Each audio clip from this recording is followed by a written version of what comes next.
Kasi mga boss, bali nandito nga pala tayo sa ating San Pablo project. So para makita at may pakita sa inyo yung progress na nangyari dito sa mga nakalipas na linggo. So bali ngayon nga, eto, meron tayong dumating na backfill, yung panambak. So para may lagay doon sa mga porsyon ng lupa na malalalim pa. So kita nyo mga bossing yan, no? May mga malalalim pa na porsyon, kinakailangan nating tambakan.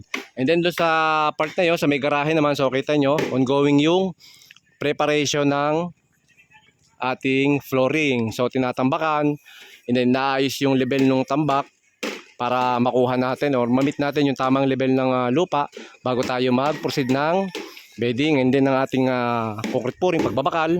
Ayan, so mga bossing. So balend date ngayon is December 26. At ayan, kita nyo mga bossing, nagtatrabaho na ulit ang ating mga kasamahan. So ayan mga boss yung ating progress dito sa San Pablo.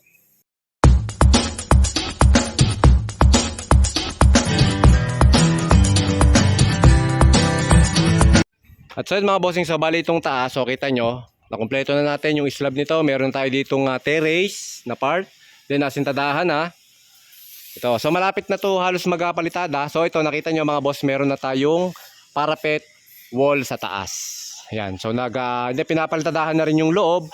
So bago natin ikabit yung trusses natin or yung ating roof framing, kinakailangan may palitada muna yung mga pader sa loob. Kasi mahirap ng palitadahan yan kapag meron ng mga rafter or meron na tayong roof framing, mahirap na palitadahan yung CHB natin kapag nahuli or nauna yung ating framing, yung ating trusses, no?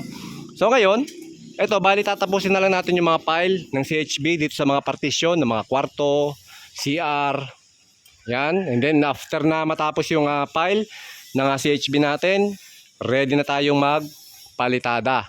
Ayan mga bossing. And then yung bakod naman natin, so tapos na rin yung bakod natin hanggang doon sa likod. Ito yan, tapos na yan mga bossing. Ayun, may bakod na tayo hanggang doon sa likod.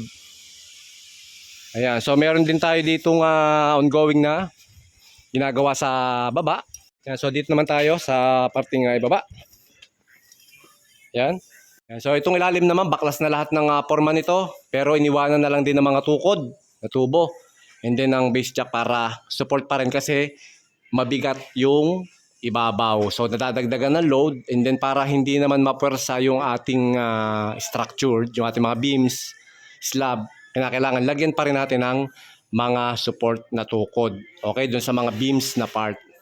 At so yan mga bossing, so kita nyo, tapos na yung structural works natin, yung ating civil works. Bali ano na tayo, CHB laying na and then malapit na tayo magpa-plastering. So konting-konti na lang.